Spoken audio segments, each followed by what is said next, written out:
Hello dear, इस video में हम मैक्सवेल इक्वेशन के बारे में डिस्कस करेंगे और इलेक्ट्रोमैग्नेटिक वेव क्या होती है ये जानेंगे।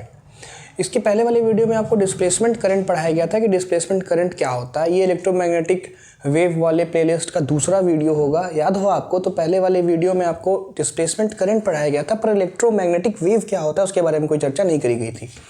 होपफुली आपने पहला वाला वीडियो देखा होगा। अगर आपने उसको देखा होगा तो आपको उससे जो है बहुत फ़ायदा मिलेगा और आप चीज़ों को कनेक्ट कर पाएंगे सही डायरेक्शन में। ठीक बात है। तो इस वीडियो में हम डिस्कस करेंगे मैक्सवेल इक्वेशन क्या होता है। आइए समझते हैं मैक्सवेल इक्वेशन क्या होता है। देखो असल में हुआ क्या कि जो मैक्सवेल थे ना, मैक्सवेल ने क्या किया कि 4 इक्वेशन को नोट डाउन किया और उन 4 इक्वेशन को नोट डाउन करके उन्होंने ये बताया कि ये जो 4 पर्टिकुलर इक्वेशन हैं ये इलेक्ट्रोमैग्नेटिज्म के जितने भी प्रिंसिपल होते हैं ना उन प्रिंसिपल को बहुत अच्छे तरीके से एक्सप्लेन कर सकते हैं। और उन्हीं चारों इक्वेशन को क्या कहा गया, मैक्सवेल इक्वेशन कहा गया। ये जो हम 4 इक्वेशन की बात करें, चारों इक्वेशन आपने पढ़ रखा है। पहला लॉ होता है गॉस लॉ फॉर इलेक्ट्रोस्टैटिक्स, दूसरा होता है गॉस लॉ फॉर मैग्नेटिज्म, तीसरा होता है Faraday law of electromagnetic induction और चौथा होता है जो आपने पिछले वाले वीडियो में पढ़ा था मैक्सवेल एम्पियर सर्किटल लॉ। ये 4 ऐसे लॉ होते हैं जिन चारों लॉ को कंबाइंड मिला के कहा जाता है मैक्सवेल इक्वेशन।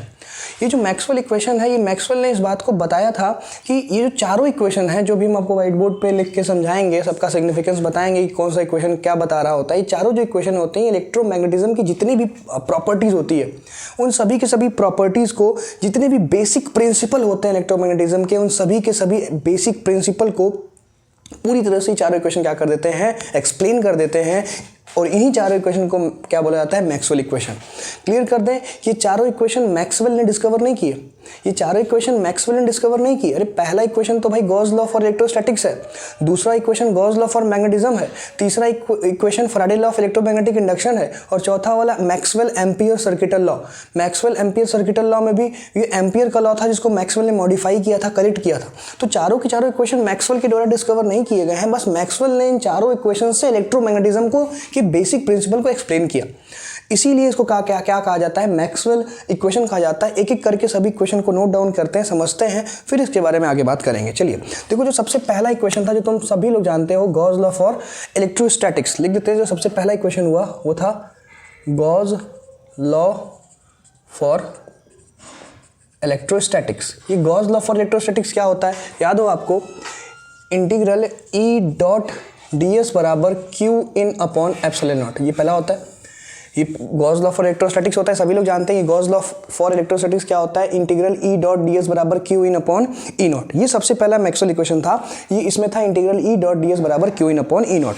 ये जो पहला गॉस लॉ फॉर इलेक्ट्रोस्टैटिक्स है, ये क्या बता रहा है, ये इस बात को शो करता है कि चार्ज और इलेक्ट्रिक फील्ड एक साथ एग्जिस्ट करते हैं। समझना इस बात को, ये क्या शो कर रहा है, इट शोज दैट कहाँ, यहाँ नीचे लिख दे, क्या नीचे लिख देते हैं। अच्छा, it shows that charge and electric field exist together. समझिए ना इस बात को कि गॉस लॉ फॉर इलेक्ट्रोस्टैटिक्स क्या बता रहा है। गॉस लॉ फॉर इलेक्ट्रोस्टैटिक्स बता रहा है कि चार्ज और इलेक्ट्रिक फील्ड एक साथ एग्जिस्ट करते हैं। मतलब कि इलेक्ट्रिक फील्ड का सोर्स कौन होगा, चार्ज होगा। ये सबसे पहला मैक्सवेल इक्वेशन था। ये मैक्सवेल का तो है नहीं, ये तो गॉस का है, पर मैक्सवेल इन चारों इक्वेशन के मदद से इलेक्ट्रोमैग्नेटिज्म के सभी प्रिंसिपल को एक्सप्लेन किया। उन्होंने बताया कि जितने भी बेसिक प्रिंसिपल हैं इलेक्ट्रोमैग्नेटिज्म के, उन सभी के सभी प्रिंसिपल को इन चारों इक्वेशन से हम लोग क्या कर सकते हैं, एक्सप्लेन कर सकते हैं। इसलिए इन चारों को उन्होंने लिखा और बोला ये क्या कहलाएगा, मैक्सवेल इक्वेशन कहलाएगा।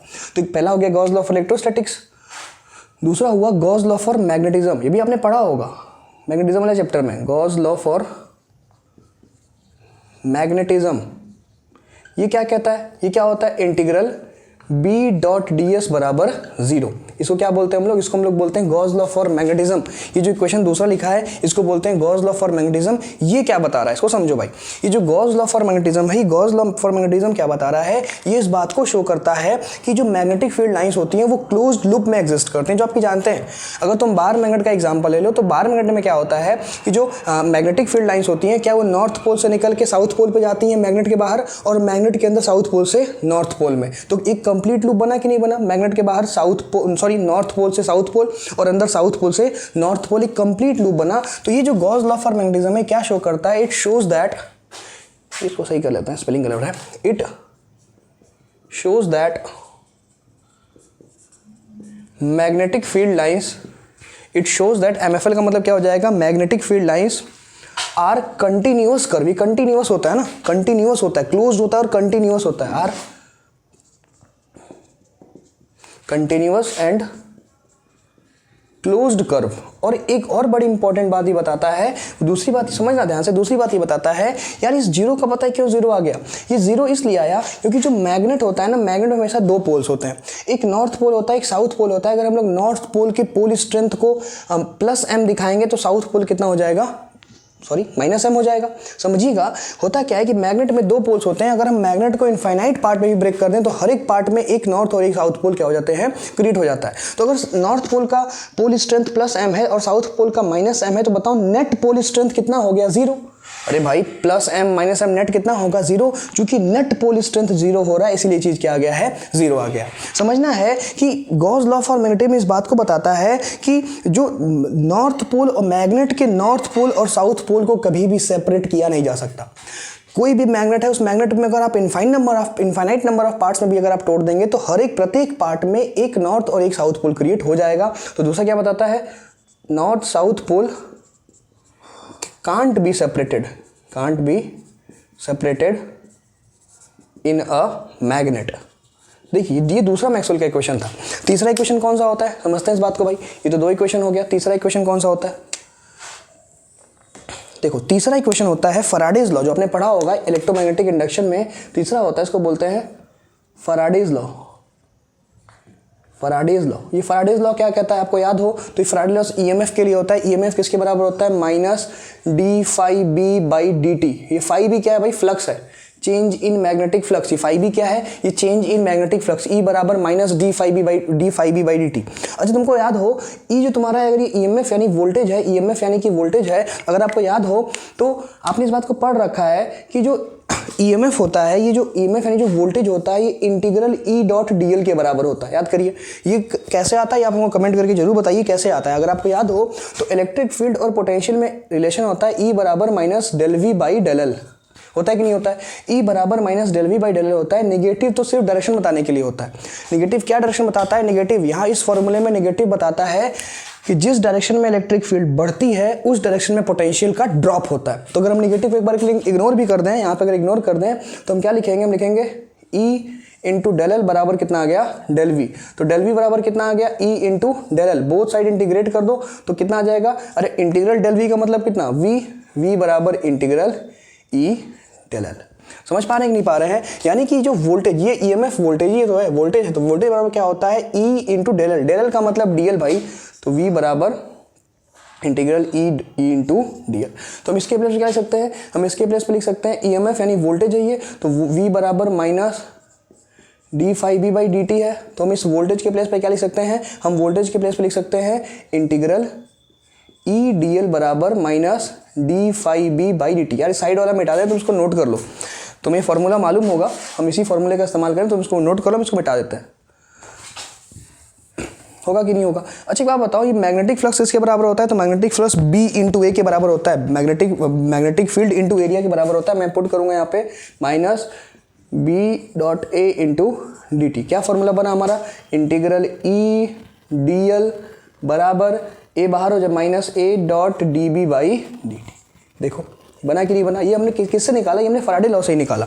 अब समझिए ये क्या बता रहा है, ये इस बात को बता, देखो dB/dt क्या है, change in magnetic field, rate of change of magnetic field. dB/dt क्या शो कर रहा है, तो rate of change of magnetic field show कर रहा है। ये फॉर्मूला क्या बता रहा है, ये फॉर्मूला बता रहा है कि जो अगर मैग्नेटिक फील्ड में चेंज आएगा तो मैग्नेटिक फील्ड का चेंज क्या प्रोड्यूस करता है, इलेक्ट्रिक फील्ड। समझना है इस बात को ध्यान से कि यहाँ पे dB/dt को किससे रिलेट किया गया है, इलेक्ट्रिक फील्ड E से रिलेट किया गया। तो ये चीज क्या बता रहा है, ये बता रहा है कि change in magnetic field can produce electric field. समझिए ध्यान से समझिएगा, फैराडे लॉ को थोड़ा सा हमने मॉडिफाई किया, तो मॉडिफाई करने के बाद हमें मालूम पड़ रहा है कि यहाँ पे आ गया इंटीग्रल E dl बराबर -A dB/dt। ये dB/dt क्या बता रहा है, क्या ये चेंज इन मैग्नेटिक फील्ड बता रहा है क्या, बिल्कुल सही बात है। तो यहाँ से क्या सीख रहे हैं हम कि मैग्नेटिक फील्ड में जो चेंज होता है, मैग्नेटिक फील्ड में जो रेट ऑफ चेंज होता है, उससे क्या प्रोड्यूस होता है, इलेक्ट्रिक फील्ड प्रोड्यूस होता है। देख रहे हो, समझ पाओ इस बात को कि यहाँ पे हम इसको हम लिख भी देंगे कि change in magnetic field can create electric field. लिख दे यहाँ पे, change in magnetic field can create, देखो चेंज इन मैग्नेटिक फील्ड में चेंज क्या क्रिएट करता है, इलेक्ट्रिक फील्ड क्रिएट करता है। ये तीसरा इक्वेशन था। चौथा इक्वेशन लिखते हैं यहाँ पे हम चौथा इक्वेशन लिखते हैं जो मैक्सवेल का चौथा इक्वेशन था। यहाँ देखिए ऐसे करके लिख देते हैं, नीचे लिख देते हैं चौथा इक्वेशन। जो चौथा इक्वेशन था जो आपने नेक्स्ट वाले इस प्रीवियस वाले वीडियो में जो पढ़ा था वही था मैक्सवेल एम्पियर्स सर्किटल लॉ। ठीक बात है ना, यही वाला जो इक्वेशन था ये मैक्सवेल का चौथा इक्वेशन बना। और ये तो यार तुमको भी एकदम रिसेंट में पढ़े हो, याद ही होगा क्या होता है, याद करिए कि ये किसके बराबर होता है। तो ये होता है इंटीग्रल B.dl बराबर mu naught into I plus I D. ID क्या होता है, डिस्प्लेसमेंट करंट। याद है आपको आईडी क्या होता है, आईडी होता है डिस्प्लेसमेंट करंट। और हमने आईडी जब हमने लास्ट वो सेक्शन में, वीडियो के लास्ट वाले सेक्शन में जब हम बता रहे थे कि कैपेसिटर में करंट कंटिन्यूअस होता है तो हमने आईडी की वैल्यू निकाली थी। तो आईडी की वैल्यू कितनी आई थी, वहां से उस वीडियो से जरूर देखो, उस वीडियो को कितना आया था, E0ADE/dt, देख लेना उसको। जब हम लास्ट में बता रहे थे कि कैपेसिटर में करंट कंटिन्यूअस होता है तो उस केस में अंदर डिस्प्लेसमेंट करंट की वैल्यू कितनी आई थी, वहां पे E0 × A × DE/dt आया था। हम उसको यहाँ पुट करेंगे, तो देखिए पुट करें, इंटीग्रल B.dl बराबर म्यू नॉट इंटू करंट क्या हो जाएगा यार, dq/dt। और ये आईडी किसके बराबर होगा, आईडी जो होगा E0ADE/dt। अब इस फॉर्मूले को देखिए सर, यहाँ देखो ये फॉर्मूला क्या बताया, क्या यहाँ पे DE/dt आ रहा है, क्या ये DE/dt क्या बता रहा है, rate of change of electric field. DE/dt से क्या मिल रहा है हमको, मैग्नेटिक फील्ड। अब इस फॉर्मूले से मैक्सवेल एम्पियर सर्किटल लॉ से हम क्या देख पा रहे हैं, हम यहाँ से देख पा रहे हैं कि जो rate of change of electric field है, जो rate of change of electric field है, तो इलेक्ट्रिक फील्ड का चेंज क्या प्रोड्यूस कर रहा है, मैग्नेटिक फील्ड। फैराडे के लॉ में हमने क्या देखा कि जो मैग्नेटिक फील्ड का चेंज है, मैग्नेटिक फील्ड का चेंज क्या प्रोड्यूस कर रहा है, इलेक्ट्रिक फील्ड प्रोड्यूस कर रहा है। और हम मैक्सवेल एम्पियर सर्किटल लॉ में क्या देख रहे हैं कि जो इलेक्ट्रिक फील्ड का चेंज है सर, जो इलेक्ट्रिक फील्ड का चेंज है वो क्या प्रोड्यूस कर रहा है, मैग्नेटिक फील्ड प्रोड्यूस कर रहा है। समझ पा रहे हैं इस बात को, करें यहाँ पे कैसे लिख सकते हैं कि change in electric field can produce magnetic field. यही जो चारों इक्वेशन थे, ये चारों के चारों इक्वेशन क्या बने, ये चारों इक्वेशन मैक्सवेल इक्वेशन कहलाए। सबसे पहली बात, क्या इन चारों इक्वेशन को मैक्सवेल ने डिस्कवर किया था, बिल्कुल भी नहीं। चारों इक्वेशन को मैक्सवेल ने डिस्कवर नहीं किया गया था। मैक्सवेल ने क्या किया कि एक पेपर लिया और पेपर पे चारों इक्वेशन को लिखा और लिख के इन चारों इक्वेशन की मदद से इलेक्ट्रोमैग्नेटिज्म के जितने भी प्रिंसिपल थे उन सभी के सभी प्रिंसिपल को क्या किया, एक्सप्लेन किया। उन्होंने बोला कि इन चारों इक्वेशन की मदद से इलेक्ट्रोमैग्नेटिज्म के सभी प्रिंसिपल को एक बिल्कुल अच्छे तरीके से एक्सप्लेन किया जा सकता है। और इसीलिए उन्होंने चारों इक्वेशन का नाम क्या दे दिया, मैक्सवेल इक्वेशन दे दिया। ठीक बात है ना। तो मैक्सवेल इक्वेशन वो सभी इक्वेशन होते हैं जो इलेक्ट्रोमैग्नेटिज्म के सभी बेसिक प्रिंसिपल को क्या करते हैं, डिफाइन करते हैं, एक्सप्लेन करते हैं। क्या ये जो मैक्सवेल इक्वेशन होते हैं उसको मैक्सवेल ने डिस्कवर किया है, बिल्कुल भी नहीं। मैक्सवेल ने डिस्कवर नहीं किया, इसको गॉस ने किया, इसको भी गॉस ने किया। ये मैक्सवेल एम्पियर, ये तो एम्पियर का लॉ था जिसको मैक्सवेल ने मॉडिफाई किया था। और ये किसका था, ये तो फैराडे का लॉ था, इलेक्ट्रोमैग्नेटिक इंडक्शन का, Faraday's law for electromagnetic induction.